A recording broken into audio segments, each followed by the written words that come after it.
Hello and welcome to News 9. I'm Nishchita and first up, Telugu Desam Party Supremo N. Chandrababu Naidu took oath as the first Chief Minister of the residuary Andhra Pradesh at a grand public function. The swearing-in ceremony took place at Nagarjuna Nagar between Vijayawada and Guntur at 7:27 p.m. This is the first time that a Chief Minister has taken oath of office at the place away from the state capital. Andhra Pradesh రాష్ట్ర మంత్రిగా నా కర్తవ్యాలను భారత రాజ్యాంగం పట్ల నిజమైన విశ్వాసం విధేయత చూపుతానని భారతదేశ సార్వభౌమాధికారాన్ని సమగ్రతను కాపాడుతానని ఆంధ్రప్రదేశ్ రాష్ట్ర ముఖ్యమంత్రిగా నా కర్తవ్యాలను శ్రద్ధతో అంతఃకరణ శుద్ధితో నిర్వహిస్తానని భయం గాని పక్షపాతం గాని రాగద్వేషాలు గాని లేకుండా రాజ్యాంగాన్ని శాసనాలను అనుసరించి ప్రజలందరికీ న్యాయం చేకూరుస్తానని దైవ సాక్షిగా ప్రమాణం చేస్తున్నాను. నేను నారా చంద్రబాబు నాయుడు అనే నేను ఆంధ్రప్రదేశ్ రాష్ట్ర ముఖ్యమంత్రిగా నా పరిశీలనకు వచ్చిన లేదా నాకు తెలియవచ్చిన ఏ విషయాన్ని నా కర్తవ్యాలను సక్రమంగా నిర్వహించేందుకు అవసరమైన మేరకు తప్ప ప్రత్యక్షంగా కానీ పరోక్షంగా కానీ ఏ వ్యక్తికి లేదా వ్యక్తులకు తెలియపరచనని లేదా వెల్లడించనని దైవ సాక్షిగా ప్రమాణం చేస్తున్నాను.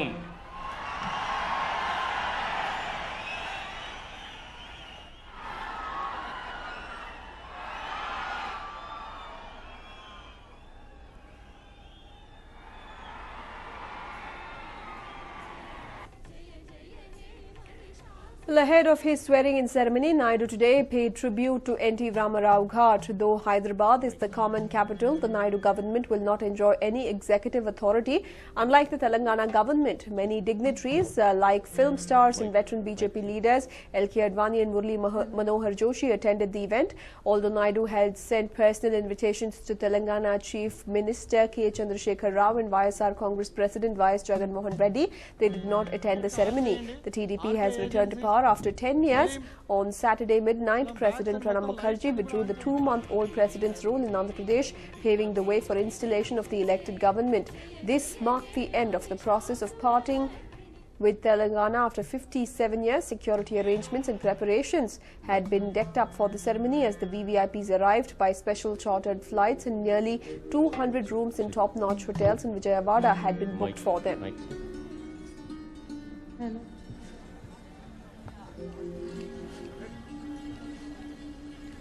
Well, in fact, these are the live visuals that you see on the television screens. Several politicians and leaders congratulating Chandrababu Naidu. Leaders from across the country have come in on the occasion of the grand swearing-in ceremony of the Andhra Pradesh Chief Minister.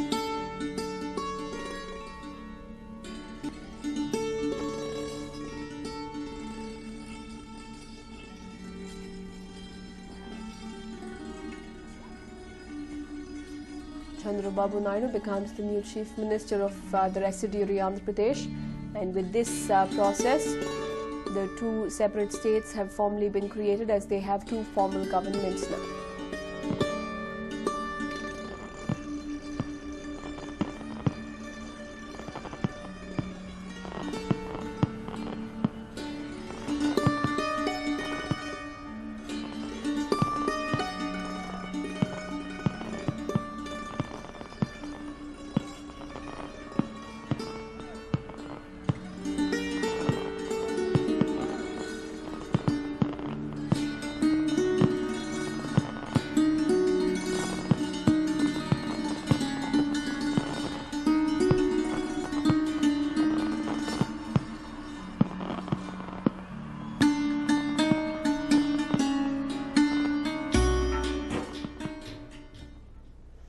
Moving on now, how safe are PG accommodations in Bengaluru? Is Bengaluru safe for women at all? Well, all these questions are back to haunt the city yet again after an alleged rape in Electronic City. The accused has been nabbed by the police. Take a look.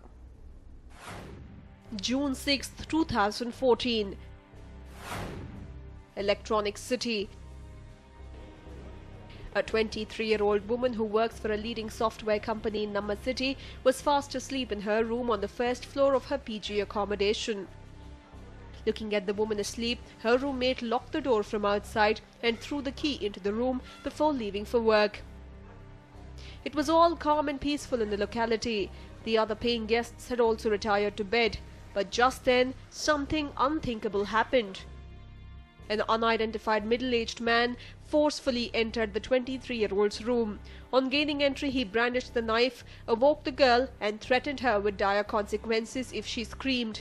He then allegedly raped her at knife point despite her efforts to overpower him. Then the accused reportedly snatched 1,000 rupees from the totally shaken girl and fled from the spot. The victim, who suffered an injury to her right hand during the scuffle, complained to the jurisdictional police. She told the police that the man was talking in a language that she could not understand. Following the complaint, the victim was sent for a medical examination to St. John's Hospital. Later, family members of the victim, who arrived from Jharkhand, took her away. Meanwhile, the Electronic City police visited the crime spot and took stock of the situation. During preliminary investigations, they questioned the PG owner, who stays on the ground floor. In his statement, the PG owner claimed to be awake the whole night since his relative's child was unwell. He also told police that neither he nor his family members knew if a stranger had entered the victim's room. మా దగ్గర ఏం జరగలేదు ఇక్కడ మాకు తెలియదు మా దగ్గర ఏం చెప్పలేదు అది చేయి కట్ అయిందన్న మెడికల్ హాస్పిటల్ పోయి కట్టు కట్టించుకొని వచ్చింది అక్కడ వాళ్ళు పిలిచిపోయారు వాళ్ళకి ఏం చెప్పేది మాకు తెలియదు నన్ను అడిగారు సీసీ కెమెరా పెట్టలేని ఎట్లా చెట్టు కట్టండి సార్ నన్ను పిలిచి చేయి కట్టాను హాస్పిటల్ పోయి కట్టు కట్టించుకొని వచ్చింది అంతే అక్కడికి వెళ్ళేది మళ్ళీ తర్వాత నాకు ఏ విషయం తెలియదు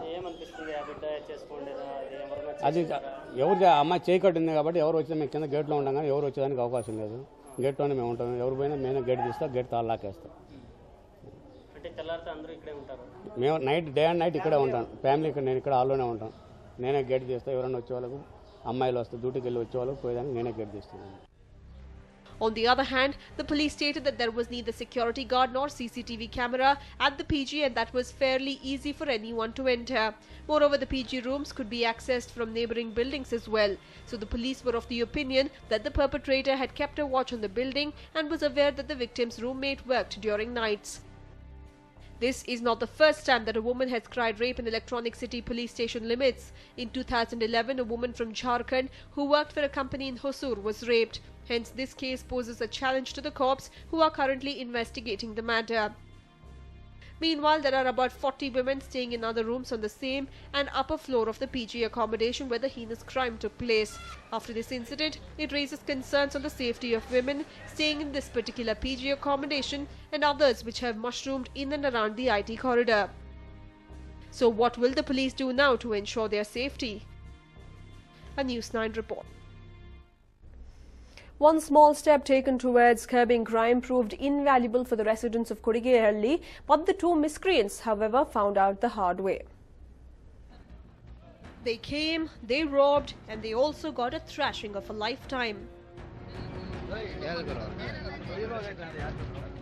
Such was the story of these two small-time thieves who ended up getting beaten black and blue by residents of Devi Nagar in Kodigehalli.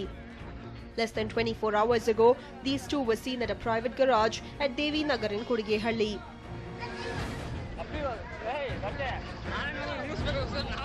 Armed with the right tools, the two miscreants ended up successfully stealing the engine of a car parked in the garage. Little did they know that the third eye was watching them.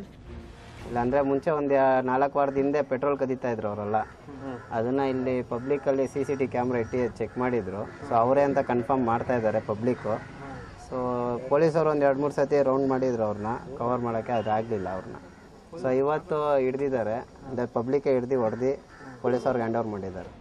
This morning, residents of Devi Nagar spotted the duo walking suspiciously near Dollars Colony.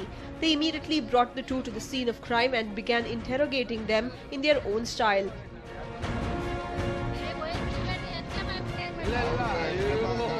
ಅವರು ಈ ಕಡೆಯಿಂದ ಅವರು garage ಅಲ್ಲಿ ಕಳ್ತನ ಮಾಡಿದ್ದು ಅವರು ಅಲ್ಲೇ garage ಅಲ್ಲಿ ಹುಡ್ಕೊಂಡು ಅವರು ಇದು ಗುಜರಿಯಾಗಿ ಎತ್ಕೊಂಡೋಗಿ ಹಾಕಿ ನೋಡಿದಾಗ ಗುಜರಿಯಲ್ಲಿ ಇದ್ದಾಗ ಅಲ್ಲಿ ಅಬ್ಸರ್ವ್ ಮಾಡಿ ಡಾಲರ್ಸ್ ಕಾಲೋನಿ ಮೋರಿ ಒಳಗೆ ಸೇರ್ಕೊಂಡಿದ್ರಂತೆ ಹೇಳ್ಕೊಂಬಂದವ್ರೆ. Soon the criminals owned up to having committed the crime and were handed over to the Kodegehalli police, and it was a happy ending for all. Residents are happy that their idea to install CCTV cameras in the area paid off, and the criminal duo owned up to the crime before having the life beaten out of them. A News9 report. And while tension prevailed at the district jail today in Mangalore when the under-trials launched an attack at policemen and jail staff opposing the shifting of two alleged criminals to another jail. Faisal and Falak, said to be notorious criminals, were to be shifted to a Dharwad jail today when the Barke police along with ACP and the jail officials were about to get the two out of their cell. The other under-trials were present. They began attacking the officials. It is said that nearly 25 to 30 under-trials grew angry with the police for shifting Faisal and Falak to Dharwad jail and began attacking them. They also threw television, eggs, tomatoes, chili powder, glass items and whatever they could lay their hands on. As a result, 4 police officials including ACP Tilakachandra, SI Sharif, Inspector Malay Devar were seriously injured and rushed to Wenlock Hospital. Some of the KSRP staff were also injured. A few under trials too sustained injuries, and sources even claim that a few of them inflicted injuries on themselves so that they could get out of prison. Due to the incident, Falak and Faisal were shifted back into the Mangalore district jail.